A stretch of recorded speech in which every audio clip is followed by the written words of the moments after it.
Hi, I'm Charles Band, and welcome to Full Moon's Videozone. I had a blast making this movie. You know, it was difficult stepping out for a few weeks as director, but we all did it. I worked with a wonderful cast. It's a bizarre film. It's pretty much, I guess, a trademark Full Moon film. It's got bizarre creatures. It's got girls in a cage. It's got a guy with a head the size of an avocado. 3 maniacal little puppets, which, by the way, we have action figures now in production. I saw the prototypes recently. They look great. I think Pimp Doll is going to wind up being everyone's favorite. And after Blood Dolls, we have a movie coming out called Totem, which is the poster behind me. In October for Halloween, we'll have the Retro Puppet Master.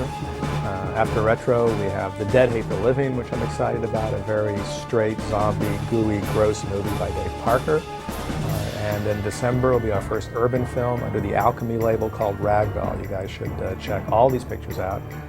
Anyway, we have some exciting new films in the year 2000. We have about 30 features that will be released between the 5 labels. And I'll see you on the next edition of the Videozone.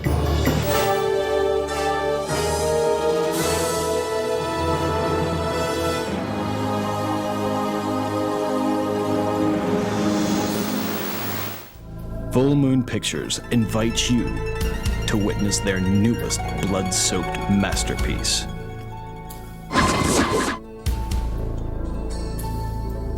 Mr. Mascara, let's begin the sequence.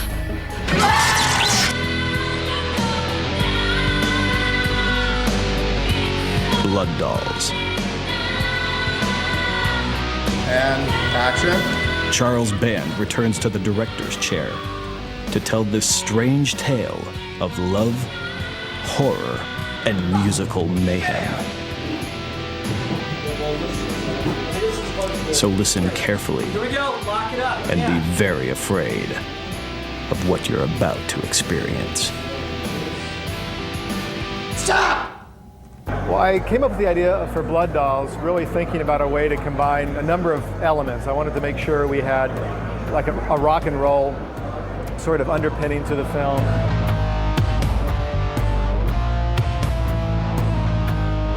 I wanted to make sure that we had our 3 soon-to-be action figures, the Blood Dolls. And, you know, those characters were really developed first by a very talented fellow who's no longer with us, Mark Williams. So between the Blood Dolls, the weird, nasty clown, the little dwarf dude who, I shouldn't even say it that way. I'm not a dog, you know. Take 2. Between the Blood Dolls and the nasty clown and our little guy, Phil Fondacaro, not to mention Deborah Mayer, who plays this really nasty chick who you eventually, I think, fall in love with. And of course the lead, now you've seen the movie, that's why you're watching this interview, so I won't spoil anything, but the idea of having a guy who's got the head the size of an avocado, but who's really powerful and controlling was very appealing. So somehow it's like this weird mix master of all these elements that kind of came together in this movie. Well, I don't suppose there's any more need for secrets between us.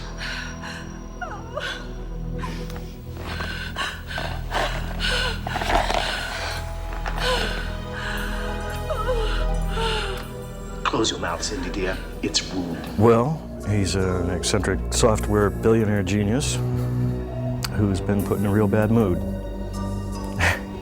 Both by growing up as a genetically engineered pinhead and his business reverses.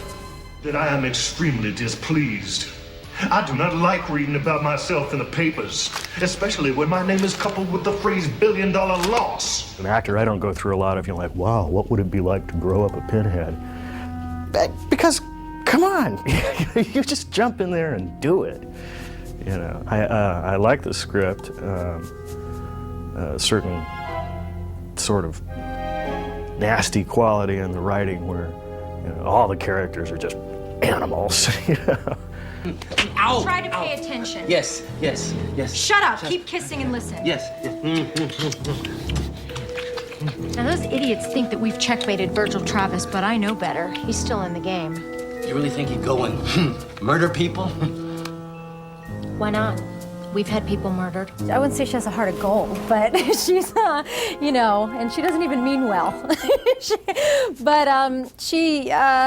You know, she grew up with, you know, a lot of money and power, and, you know, she's a woman, so it's going to be harder for her anyway, so she's just really fierce and you know, in this fight to get where she wants and to get what she wants out of life. So, you know, she's number one, though. She comes first, for sure. I'm the gentle, innocent wife of his most brilliant competitor. Go to sleep, little Harry. Mommy needs her beauty rest. People ask me what kind of role it was. I say it was a billionaire buffoon married to a dominatrix who's just kind of the mouthpiece for his wife. I think he was born with money, and that's why his wife hooked into him. And exterior, cool, but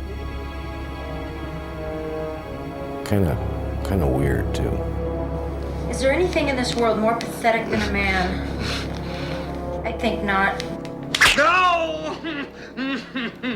A tape was made available to me to view regarding that, and I don't know, I didn't really view it because, I mean, I learned enough about it to know what it is and why it's done, and that, you know, certain reasons why people go to women like that, or why that plays a part in relationships, but that's not what Moira's really about. It's you know, I didn't need to learn, you know, the details of, you know, where exactly to whip the person. I just, you know, I looked more into the reasons why people do that. And as for Moira, she, you know, that's her power. She's got to have control. She's got to be in power. To me, it was so, like, obvious. So that's her way of staying in control. Because there's a reason why she's with Harrison for 10 years. And she doesn't respect him, but she needs him there to dominate. There's a scene where I am strapped in these leather, and I have the leather goggles type of thing, and she's whacking me with like a riding crop. I also hurt him. They had to bring in some boards because Deborah, who's a fine actress, she's a little too enthusiastic. I think he was getting mad at me, but I was new at this. Mistress! It was a totally different character than what I'm used to playing. Toast to the founder of the feast. Travis's $1 billion loss is our $1 billion gain. Mr. Harrison Yulin. When I was asked to do this role,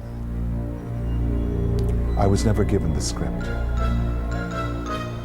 Never given the script. They said, would you do this role? And I said, sure.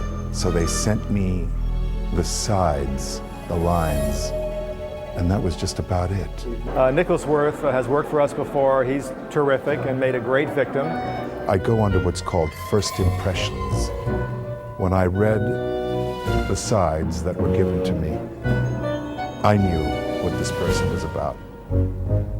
I mean, when you're 61 years old like me, and you've studied human nature for years, and you've studied people for years, and you've studied circumstances that people find themselves in, my first impression was, this guy reminds me of certain people I knew that had life handed to them without having to work for it. So they couldn't relate to the blue-collar person. All they could relate to is making more money and bringing to themselves more friends, acquaintances that can better them. So I just think it's marvelous how Warbeck gets trapped in his own home. What the hell's going on, Squires? The power's down. Yes, sir. We're checking it out right now to confirm. Confirm my spotty dick. What the hell am I paying for?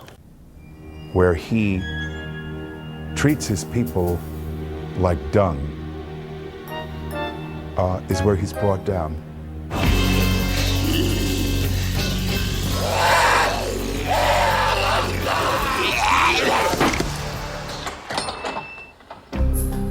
Sagami. Mascaro. I think of him as a soft-spoken assassin who is very dangerous, he goes in and out of disguises to get close to the people he needs to get rid of. You'll need a disguise. No problem. It's good to get out of that costume. This is his normal persona, and when he goes into disguise, this is gone. But he's very uncomfortable without this mask, which is not a mask to him, it's who he is. This is actually taken from one of the puppets. I don't know which one it is, but it's one of the puppets that was in a previous film, I believe a previous film, of a clown. How you doing, Razor Baby, Cotton Baby, Black Baby, Shirley? Good morning, Miss Agami. Dealing with the girls in the band who are in the cage, you know, that was like really any other special effect in a weird way, because luckily, with the exception of 1 or 2 scenes, they were contained in that cage, so it made it a little easier just logistically to shoot their material. But again, the songs kind of help tell the story, or at least propel the story, so I didn't want to you know, sort of disregard that, but I didn't want it to make it like a rock video, which would have been too much for the story that I was trying to tell. So, you know, it was like anything else, a challenge.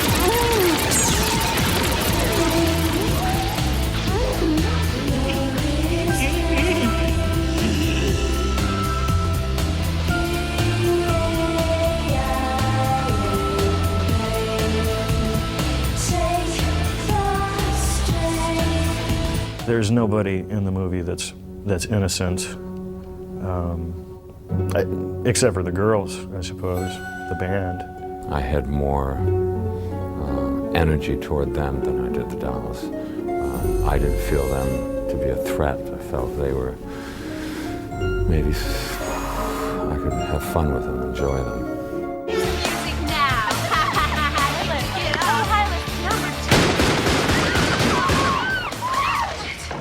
That's enough of that! Show a little protocol, a little spirituality. Behave yourselves. Take a lesson from my little friends over there. Hey, knock it off! It's like it was tough, you know, and working with the little creatures, because there's only so much these puppets can do, and, you know, they're supposed to be killing people, and they're only about 1.5 feet tall. I am, of course, racist, but an equal opportunity one. It's charming. Oh, the dolls are great. I first saw them not in a shot setup, but when they brought them in and said, hey, look at this, and they're like playing with their controls and making them work, and it was really cool. The guys that did the effects, you know, I mean, they're under the table turning the crank and everything, and to die at the hands of one of those dolls was really eerie. It was weird. You know, I had a couple pictures that were taken on the set that I would show acquaintances of mine, and says, hey, this is the movie I did and all that. And I say, yeah, that's the doll. And man, they're evil. Honey, come on now, this is nice. Stop! Holy shit! Where did you come from? They were better than what I pictured. I mean, I didn't really know what they were going to look like. But you know, when you read a script, there's no way. I mean, when they brought in the dolls, I was like, wow. They were very intricate and you know, they looked cool. I didn't expect that. I was very impressed with the dolls. Yeah, they're my competition, so I resent them a little bit. Why them? I've always come through for you. Now, no jealousy. Don't think of them as competitors. Think of them as new weapons. Come to know them. Come to love them. They'll kill for you. For us. Any of these movies is just, you know, just getting through the day and trying to, you know, you're moving so quickly that you know, unlike on a big shoot where people have 10, 12, 14 weeks to make a movie, we shot this film in 2 weeks. So you wind up in a situation where, you know, you obviously have to do a lot of compromising, but you still want to sort of capture those moments that, you know, were part of that original vision. I just think he's a wonderful director. He's very intuitive. He's an actor's director. He knows exactly what he wants. And he gets what he wants from the actor. Well, Charlie was great in directing me in this because he gave me freedom to try things. I felt a lot of freedom. That's the main thing I can say about, Charlie. He never told me, do it this way. I mean, we would try different things, and if something wasn't working, we would try it, a few different ways. I understood her, and I think he knew that, and so he kind of let me play with her and just find most of the things on my own. Deborah Mayer was really a pleasant surprise because the part was a very tough part. To pull off that role, you have to be a wonderful actor. It's not an easy one where you have to, be evil, be charming, have the little-headed dude fall in love with you. Virgil, don't you see? We're both marvels, and we're both monsters. Believe me, I know it now. We were meant for one another. My Virgil. From the get-go, Charlie seemed to like what I was doing. I liked his directing, the way he moved things, and he gave you a lot of encouragement and confidence. That was good. Obviously, he's very experienced, so coming from him, it made you feel good as an actor. Yeah, one added mad spin to an already crazy project and life and production was having Penelope Spheris on board making a documentary about us making this movie. She not only covered pre-production, how the ideas came together, how the casting was done, but she covered the production, post, all the way up to the premiere of the movie, and some intrigue that went on, around the film, behind the scenes, the actors, the girls in the rock and roll band. Anyway, her movie, which is still untitled, is about blood dolls and about the making of an independent, low-budget B film. They were not intrusive. It was my thing. I just sort of kept myself very intense and very quiet, and I didn't want that camera to bother me in terms of what I was focusing on. I've totally forgot about it because they were not in your face. They were there, and they were really good about it from my point of view. She was just so nice. I mean, you could tell she knows her business and stuff. But she'd ask me these questions, and then she'd ask me more questions about my regular business and stuff, because I was talking about it and everything, and I was talking upset about someone, and here's the cameras following me, and then she's like, well, open your robe. And I'm like, what? Open your robe. Now, how can you stay so trim selling bakery products and all that and everything? And she had, had fun with it and everything. But she was real encouraging. Is your favorite part? It was just neat. It actually added energy. It added a good energy to the whole thing. It was, it made it feel like, this is a big deal. This is cool. This is, it was a good energy. I didn't mind. It didn't make me feel like, oh, get that camera out of here. What are they doing? There's so many people and so many cameras and so many things around that if you're not focused already, then that's not going to make a difference. So that didn't bother me. Deborah Mayer playing Moira Yulin, the evil cutthroat bitch. It's just like a little miracle when you can make a movie that turns out halfway decent in 12 days. It's just not a lot of time. And right now we're here at the Fangoria convention, which is a lot of fun and color, and we're talking to the fans who at the end of the day watch these movies and luckily in most cases enjoy them. So we're giving toys away, we're selling toys. We talked about some upcoming productions. So we're now in late May of '99, and when you guys see this, it'll be August, September, October, it'll be later in the year. We'll be heading into the year 2000, but this convention is cool and the fans are here, and it's just great coming and talking to them. Of course! This is as much a matter of pride as profit. The big conclusion is we pulled all this together. I think it works. It was a long process. It began almost a year ago, which for us is a long time. That's also because I didn't have a lot of time to devote to post, which should have taken 2-3 months, took about half a year. But, I think we made a good movie. I think, in the year 2010 or 15, when we've made 500 films, there'll be maybe 20 or 30 that will stand alone, and I hope this will be one. And I think there's some new careers involved in this picture. I think Deborah Mayer has a big career. I think there's some other wonderful actors and performers who will emerge. Some music, Hylas. Number 10. So sit back and brace yourself for this one-of-a-kind explosion of terror. Blood Dolls.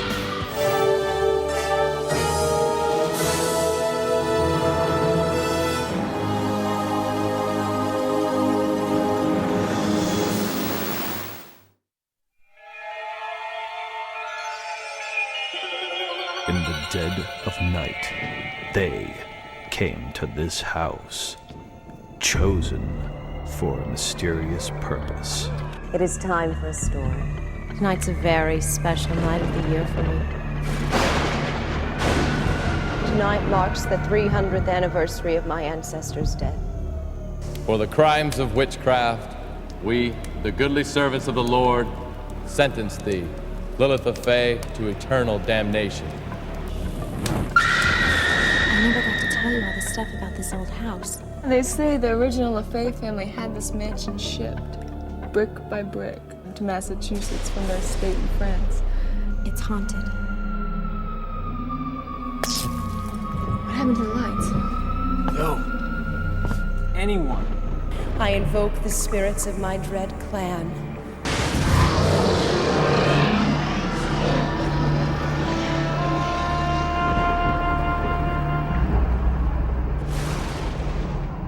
Let's rock.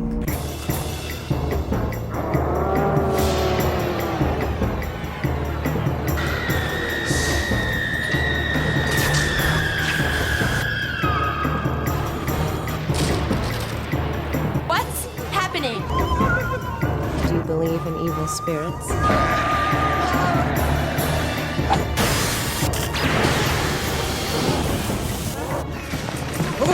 I think it's time to get this party really going. Witch House, coming soon.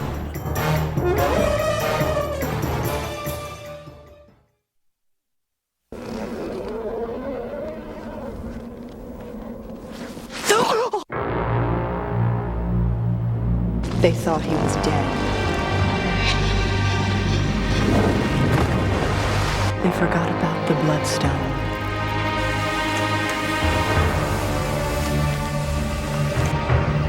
An innocent corrupted. This poor child has been ravaged by a vampire.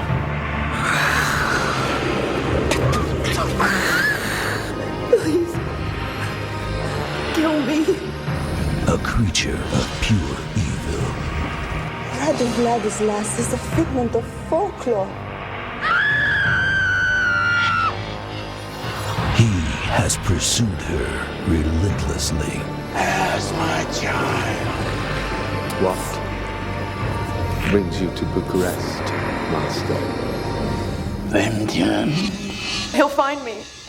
She has fought him for her humanity. I'm your master. You cannot deny me. Now, they will face each other one last time to decide who will possess her soul. Let there be a bloodbath.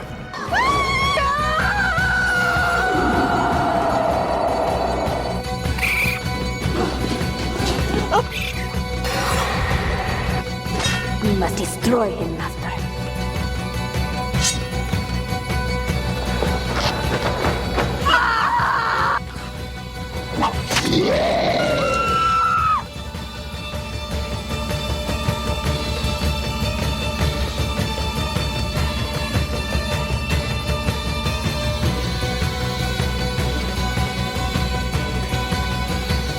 Subspecies 4. You're mine. Forevermore. Bloodstorm.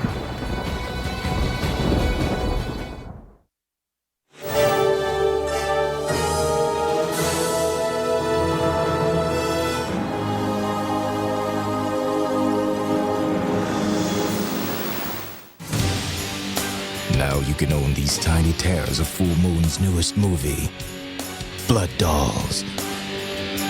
Get down with the pimp doll with his razor-cutting blade and scepter. Step right up to Sideshow and get the point across with his brain-smashing mace. And don't let misfortune fool you, because her nunchuck and sword will blind you. These plus more are ready to haunt your homes. Look for them at your local retail stores or shop online at fullmoonpictures.com. Now you can satisfy your cravings for all your favorite Full Moon merchandise by shopping online at fullmoonpictures.com. There you will find all your favorite videos, posters, toys, t-shirts, and other ghoulish treats. Once you're finished, check out Full Moon Pictures toys for our internet exclusives. So check out the dark side of the internet at fullmoonpictures.com.